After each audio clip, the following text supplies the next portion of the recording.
Olá, amigos do YouTube, estamos começando mais uma edição do Bom Dia Mercado. Sejam todos bem-vindos a esse canal sobre trade esportivo. Meu nome é Theo Borges e eu vou fazer junto com vocês o nosso planejamento de trabalho para essa segunda-feira, dia 16 de maio, onde nós temos dois jogos importantes da Série A italiana. Já vou falar por quê. Um jogo bem importante para o Arsenal na Premier League, um jogo da volta na Championship, dos playoffs. Enfim, e temos Série B também do Brasileirão. Estou gravando esse vídeo, esse planejamento, bem depois. Agora acabei de terminar o meu domingo de trabalho, um domingo cheio, que eu acordei ali por volta das 5h30 da manhã. Comecei fazendo os jogos da Itália às 7h30 da manhã e estou terminando agora às 18h. Tá? Então foi um dia muito intenso, de muito trabalho. E estamos aqui, né, já organizando o dia de amanhã, porque não para, né? O trabalho é isso, é todos os dias fazer o melhor possível, fazer o simples, obviamente, mas tentar fazer o melhor possível e, óbvio, não chegar em cima do jogo e tentar me planejar. Já quero me planejar antes, então eu estou aqui junto com vocês. Se você puder, se inscreve no canal. Vai ser muito bom ter você por aqui. Não só hoje, mas nos próximos vídeos. Eu estou aqui quase todos os dias que eu vou trabalhar. E se você puder deixar o like no vídeo também, ajuda demais ao YouTube a espalhar para novas pessoas que estão chegando aqui nessa área, para que eu possa passar para elas um conteúdo bastante realista. Não esquece, se você está começando agora, muito prazer, obviamente. Tem o meu curso aqui embaixo. Ali você vai encontrar ali, ó, no amarelinho theoborges.com. Você vai aprender tudo que você precisa sobre essa área totalmente de graça, tá bom? Então vamos começar? Vou colocar aqui. Deixa eu, já que a gente está aqui num domingo, deixa eu colocar os resultados de hoje para a gente dar uma comentada, pode ser? Não sei se vocês não gostam muito disso. Deixa eu ver se eu consigo fazer aqui rapidinho.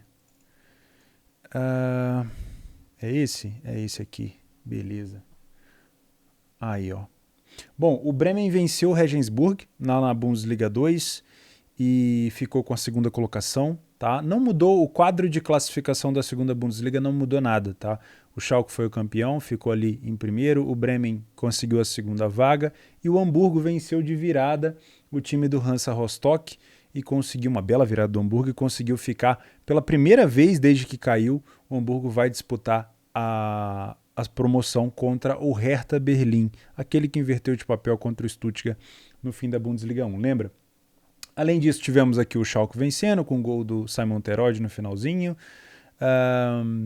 O outro time foi o Darmstadt, que meteu 3-0 no Paderborn, mas infelizmente não adiantou por conta do saldo de gols, tá?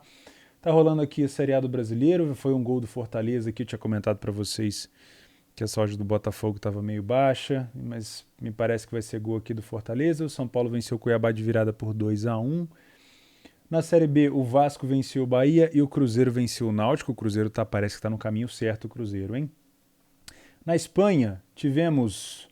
Eu fiz esse jogo aqui do Cádiz com o Real Madrid, não foi muito bom, me expus no mercado de gols. O Cádiz perdeu o pênalti, perdeu muito gol. Enfim, mas foram jogos interessantes. Cheguei a estar leia que é o Sevilha no começo, depois o Sevilha melhorou, tive que fechar a posição. O Real Sociedad virou para cima do Villarreal, parece que definiu já a sua vaga ali na Europa League. Enfim, aconteceu muita coisa na Premier League.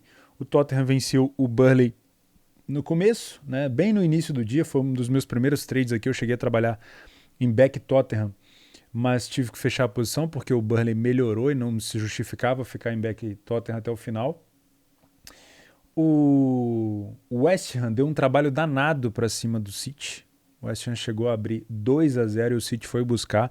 Esse é um resultado que pode favorecer o time do Liverpool, né? Ainda não 100%, mas o Liverpool, se eu não me engano, conta com um possível empate do City no final para poder vencer, caso ele vença, obviamente, as suas partidas. O Everton tomou uma virada histórica aqui do Brentford, né? Histórica que eu digo... pela não necessidade do Brentford em vencer, o Everton já estava com um jogador a menos, acabou tomando 2 gols de rajada e eu acabei pegando o terceiro gol do Brentford, porque a odd do Everton, quando ele tomou o empate, essa odd abriu a 5.6, eu achei muito baixa aos 60 minutos para um time com um jogador a menos, que o empate não era ruim, né? Então eu achei a odd muito baixa, cheguei a carregar um pouco em lay Everton e imediatamente depois do segundo gol, o Brentford fez o terceiro, então eu acabei sendo beneficiado com esse gol que ajudou muito o meu dia, né? Afinal de contas, não foi um dia muito bom para gols para mim. O Sassuolo venceu o Bolonha, o Napoli na despedida do Insigne venceu por 3-0 o Genoa e praticamente rebaixou, né, o time do Genoa. O Milan fez 2-0 na Atalanta, um jogo sonolento até o final. No segundo tempo, o Rafael Leão acabou fazendo um gol. Eu não me expus em nada aqui. E o Milan ficou muito próximo do título. E a Inter venceu o Cagliari num jogo estranho, que acabou agora há pouco também. Muito estranho, a Inter vencendo por 2-1. Começou a recuar, não contra-atacava, até que ligou a chavinha e foi lá e fez o 3-1, tá? Teve muita zebra aqui na Eredivisie, mas já tinha sido decidida, né? Então, para quem veio para cá acreditando no Feyenoord, no Ajax, não teve bons resultados, porque parece que o pessoal já estava de folga, né? Não tinha muito o que mudar. Beleza, vamos falar então de amanhã. Vou começar falando de Championship, que é provavelmente o jogo que eu talvez não vá acompanhar, mas só para dar um panorama aqui para vocês. O primeiro jogo foi 1-1, então esse é o jogo da volta, tá? Essa é a decisão do jogo da volta. 2h30, 3h30, jogo parelho, difícil de cravar alguma coisa, de falar alguma coisa. A gente tem estatística aqui dos dois. Gols marcados de bola parada, como eu tinha comentado já no jogo de ida. Os dois times são muito bons nesse fundamento na parte ofensiva, então isso pode ser sim um fator decisivo. E as defesas, se for levar em consideração, a defesa do Luton é pior aqui na questão defensiva. Os contra-ataques, como eu falei no primeiro jogo, que talvez não aparecessem, porque era um jogo ida e volta, talvez agora sim possa ser uma situação mais plausível. Afinal de contas, o jogo da volta tende a ser mais pegado, mais corrido e mais aberto. Então, essa situação onde o time do Huddersfield acaba tendo vantagem no contra-ataque, caso o Huddersfield esteja na frente e o Luton comece a se expor, esse contra-ataque do Huddersfield pode acabar decidindo sim o jogo. Então eu ficaria de olho se eu fosse trabalhar primeiro com essas cotações, correção de match odds, né? Trabalho normal aqui. As bolas paradas, principalmente a do Huddersfield, e as defensivas, ficar de olho na forma que o Luton está defendendo, porque é um time que toma mais gols nesse fundamento, e até a questão de mercado de gols, mas aí depende muito de como está o cenário, né? Não é porque, por exemplo, o Huddersfield é bom de contra-ataque e ele está na frente que efetivamente ele já vai estar buscando contra-ataque, às vezes não vai estar acontecendo, e isso só a leitura ao vivo vai te confirmar. Tá? Na Superliga da Turquia, eu não tenho feito esse finalzinho, já está praticamente decidido, talvez alguma coisa aqui ainda na Liga dos Campeões, né? Mas eu vou deixar de fora. A Série B do Brasil nós temos Ituano e Grêmio, o Grêmio que está numa fase boa na Série B, né? Viu agora o Cruzeiro vencer, o Bahia perdeu para o Vasco, né? O Vasco também colou. Eu não sei se essa é a classificação atual. Deixa eu dar uma olhada na classificação da Série B aqui para não falar besteira. O Cruzeiro em primeiro com 16, o Sport em segundo com 14, o Bahia com 13 e agora o Vasco entrou na zona de classificação com 13. Com isso o Grêmio saiu da zona de classificação e o Grêmio vai fora de casa enfrentar o Ituano. Lembrando que o Grêmio fora de casa tem um empate, uma derrota e uma vitória. E vem de uma derrota para o time do Cruzeiro. Tá? Já o Ituano em casa não perdeu ainda, 2 vitórias e um empate. Jogo parelho, normal, não tenho o que inventar aqui na Série B, ainda está começando. Então, obviamente, se eu fosse trabalhar em algo, seria dentro das probabilidades do match odds. Acredito sim no favoritismo do Grêmio, mas o Ituano está invicto em casa, então não dá, obviamente, para cravar uma vitória do Grêmio aqui. Na Série A italiana, vamos falar de Série A italiana então, depois a gente fecha com Premier League. Nós temos Sampdoria e Fiorentina. Com a derrota do Cagliari hoje contra o time da Inter, a Sampdoria se livra, está tranquila, não pode mais ser ultrapassada pelo time do Cagliari e com isso, deixa eu só confirmar, mas eu acho que é isso mesmo, tá? Que aqui não atualizou no radar esportivo, mas aqui eu já atualizo, é isso mesmo, ó. 37 jogos do Cagliari, 29 pontos, então o Cagliari só pode chegar a 32, a Sampdoria tem 33 pontos e não pode ser ultrapassada. Com isso, estando tranquila, mesmo que caia ali para a 17ª colocação, porque a Salernitana pode vencer o último jogo, eu não acredito numa Sampdoria desesperada. Tá? Eu acredito até numa Sampdoria aliviada. E a pressão passa toda para o lado da Fiorentina. Afinal de contas, A Atalanta não venceu o Milan, pelo contrário, perdeu. E a Fiorentina pode sim encostar na Lazio e na Roma. Nesse momento a Fiore está com uma vaga na Conference, ainda está ameaçada pela Atalanta, porque a Atalanta tem a mesma pontuação e a Atalanta ainda tem um jogo por fazer, né? Então nesse momento a Fiore tem a vaga na Conference, mas eu não acredito num comodismo da Fiorentina, porque daqui a pouco, se ela ficar nessa coisa, não, já estou garantido, a Atalanta vem e toma essa vaga dela até da Conference. Então entre ter a vaga da Conference e não ter nenhuma, eu preferia ir para cima da Sampdoria e tentar buscar, quem sabe, os 3 pontos para trazer até uma possível classificação para a Europa League. Isso para a Fiorentina seria excepcional, mesmo a Fiore já tendo vendido o Vlahovic esse ano, já tendo feito um caixa legal. Eu acho que é extremamente importante para a Fiorentina disputar uma vaga na Europa League. Por isso eu vejo esse favoritismo da Fiore e tem, óbvio, a gente tem que saber interpretar essa tranquilidade da Sampdoria. Talvez se a Samp chegasse nesse jogo com uma chance real de rebaixamento, a gente poderia ter um jogo aqui um pouco mais truncado, com a Sampdoria saindo na frente, segurando o resultado e sendo mais difícil de buscar gols. Agora, com a Samp já tendo tirado esse peso nas costas de rebaixamento, eu não duvido que seja um jogo mais aberto, né? Dentro de casa, talvez, eu vou até ver aqui, talvez seja o último jogo, exatamente é o último jogo da Sampdoria dentro de casa, se eu não estou enganado, né? Acredito que seja o último jogo da Samp. Eu tô com a tabela do italiano, aí eu fecho, depois eu abro de novo, deixa eu buscar aqui para não falar besteira. Isso é importante para mim, tá? É o último jogo, deixa eu ver aqui, Sampdoria, calendário. Isso, é o último jogo da Samp em casa, afinal de contas, a última partida da temporada da Série A, ela visita o time da Inter, e aí valendo o título, né? Por isso que eu acho que é interessante até para a Inter esse risco zero de rebaixamento da Sampdoria. Então é o último jogo da Samp em casa, tirando esse peso de ser rebaixada, não vai ser mais, não tem como mais, então talvez seja um jogo mais interessante para a gente ficar de olho aqui no mercado de gols. Outra coisa que eu olharia nesse jogo seria as bolas aéreas, tá?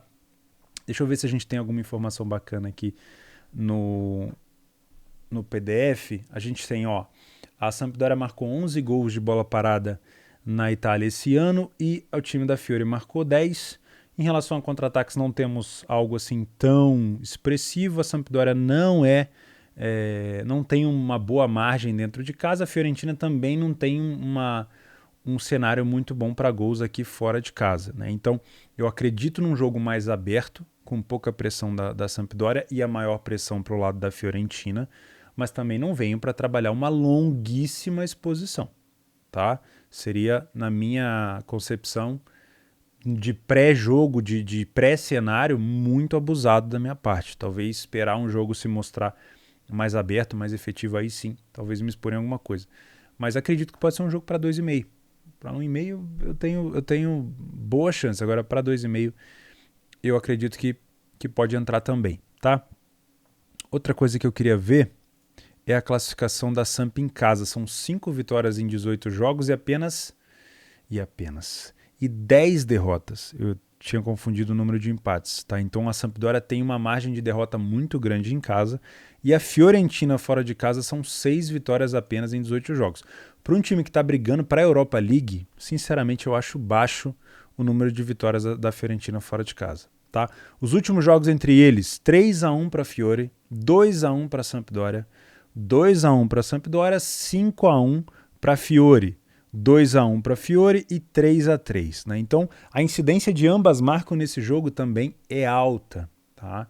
Então, acho que a gente pode trabalhar também com esse cenário. Se a gente buscar aqui as estatísticas, dentro de casa, 67% das vezes que a Sampdoria jogou em casa, tivemos o ambas marcam, e 67% também que a Fiorentina jogou fora, também tivemos aqui a situação de ambas marcam, tá? Então, 1,5 vem muito forte e o 2,5 também pode ser um cenário legal. Para match odds, talvez eu ache essa odd da Fiorentina um pouco baixa, tá?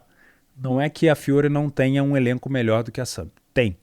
Mas a Samp agora joga solta, joga leve, né? Então pode ser um jogo onde a Sampdoria jogue bastante no contra-ataque, agredindo a Fiorentina nos espaços. Isso pode causar um pouco de problema se você estiver exposto aqui num lei a Sampdoria com uma stake um pouco maior, tá? Juventus e Lazio eu venho para trabalhar primeiro, antes de tudo, né? Probabilidades. Eu acho que é um jogo bem parelho, que dá para a gente explorar movimentações do mercado até com uma determinada tranquilidade. É bom saber interpretar também o que quer as duas equipes na competição ainda. A Lazio muito dificilmente vai perder essa vaga na Europa League, não consegue alcançar a Champions, tá? Então a Lazio precisa talvez aí de um empate para poder já fazer quase que uma manutenção. A Roma ainda tem a final da Conference League para disputar com o Feyenoord. Se for campeã, já garante praticamente uma vaga na Europa League. A Fiorentina depende desse jogo contra a Sampdoria, se não vencer vai ficando cada vez mais distante.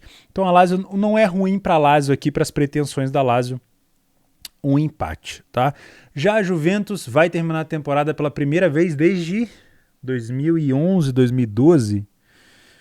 Me falhou a memória, sem um título. A Juventus perdeu a Copa Itália para a Inter de novo, né? Tinha tomado 1-0, fez 2-1, né?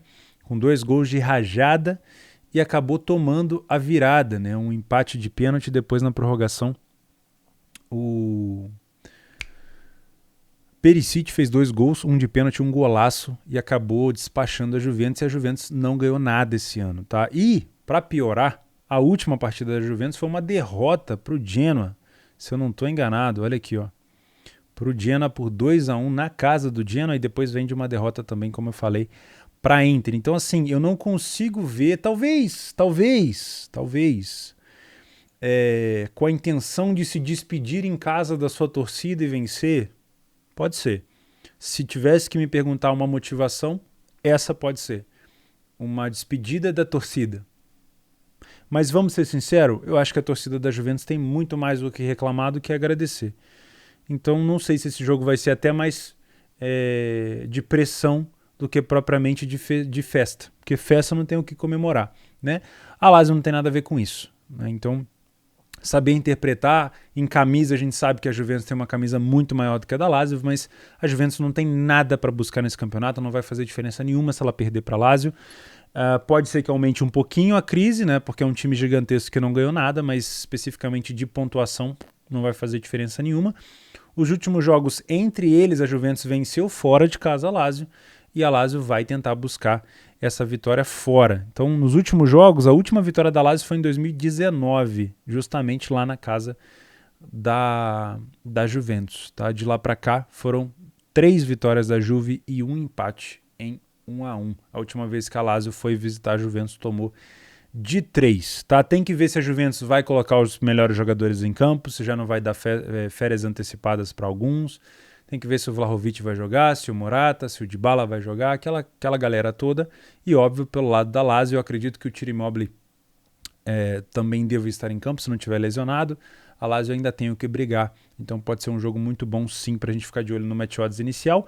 E temos informação também de bola parada. A Lazio, ela é pouquinho melhor, não dá para falar que é bem melhor, um pouquinho melhor do que a Juve, e a Juventus esse ano conseguiu ser um desastre na defesa de bola parada. Acredito que seja muito por conta das lesões. Bonucci e Chiellini machucaram demais, o Chiellini acredito que nem vai renovar com a Juventus. Muita improvisação ali do Danilo, às vezes na zaga, então o time acabou tomando muito gol de bola parada. A Lazio tem problemas em defender contra-ataques, né? A transição defensiva, justamente quando está, geralmente em casa, né? Quando está se expondo igual louco para cima dos times, geralmente ela faz uma compactação ofensiva com linhas muito altas e acaba tomando bastante gol de contra-ataque. A Lazio chama esse jogo para gols, e isso é normal de acontecer. 100% dos jogos da Lazio fora de casa foram over 1,5, mas a Juventus já chama esse jogo um pouco mais para baixo, tá? A média de gols da Juve em casa esse ano foi de 1,28, horrível, apesar de ter uma defesa sólida, um desempenho ofensivo horroroso. A Lazio tem números melhores na parte ofensiva, mas também tem números piores na parte defensiva. Também acredito num joguinho para 2 gols, pelo menos. Mas inicialmente eu venho para ficar de olho no match odds. E para a gente matar essa segunda-feira, a gente tem o Newcastle contra o Arsenal. Geralmente eu não faço jogos do Arsenal, mas existe uma briga muito boa aqui do Arsenal contra o Tottenham. O Tottenham venceu o time do Burnley hoje, pela manhã, foi o primeiro jogo do dia praticamente que eu vi ali, depois de Bolonha e Sassuolo, e foi a 68 pontos. Com isso, o Arsenal vai precisar vencer fora de casa o time do Newcastle se ele quiser recuperar essa vaga na Champions. Ainda tem uma rodada, mas se não vencer o Newcastle, aí bastaria para o Tottenham talvez empatar o último jogo e aí ficaria muito complicado. Então a necessidade aqui é toda do time do Arsenal. O Newcastle não tem nada para brigar, só que depois das contratações, da troca de treinador, o Newcastle cresceu muito. Evitou o rebaixamento, bateu em time grande, prejudicou time grande, deu dificuldade para time grande, então eu acredito que esse jogo não vai ser fácil para o time do Arsenal, tá?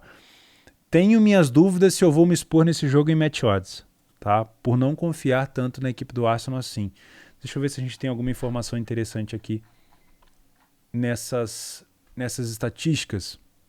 O Newcastle marcou 12 vezes de cabeça, o Arsenal 11, e o Arsenal tem um bom número de contra-ataques. Então, se sair na frente o Arsenal, mesmo que ele queira proteger a vantagem, se os espaços forem oferecidos, o Arsenal pode aproveitar para ampliar. Tá? Não temos uma cara muito boa de gols nesse jogo, pelo menos aqui nas estatísticas, né? Não é um jogo muito puxado para gols, né? A gente tem uma média de gols do Newcastle em casa bem baixa, a do Arsenal fora também não é isso tudo. O ambas marcam do Arsenal fora de casa é um número baixo, tá? Então, talvez aqui seja mais pro lado de match odds, mas eu tenho minhas dúvidas se eu vou me expor aqui, se o Arsenal vai me passar toda essa confiança. Vamos ver, tá bom? Bom, eu vou ficando por aqui. Se você tem mais alguma informação para me ajudar ou vai fazer outra coisa, comenta aqui comigo, tá? E não esquece de participar também do sorteio da banca de R$30 da minha parceira Betfair. Você tem que estar inscrito no canal e tem que se inscrever também. Tem que ter uma conta na Betfair para participar. Meus amigos, quem não se inscreveu no canal ainda, me ajuda aí. Facilita bastante também a minha vida com o YouTube. E a gente se vê no Telegram, no Leitura e amanhã por aqui. Como eu sempre falo para vocês, depois de um dia extremamente cansativo, faz o simples, porque amanhã tem mais jogo. E assim a gente vai indo dia após dia, sem inventar moda, sem querer ficar rico da noite para o dia, né? Sem querer inventar metodologia o tempo todo. Dê tempo para o seu método ser validado. Não fica achando que ele não presta só porque você teve um dia ou uma semana ruim, tá? E seja uma pessoa calma, tá? Não fique se metendo onde você não tem conhecimento e nem metodologia para isso. E não esquece, obviamente, da gestão de banca, porque sem ela não dá. Valeu, um abraço para você e boa semana.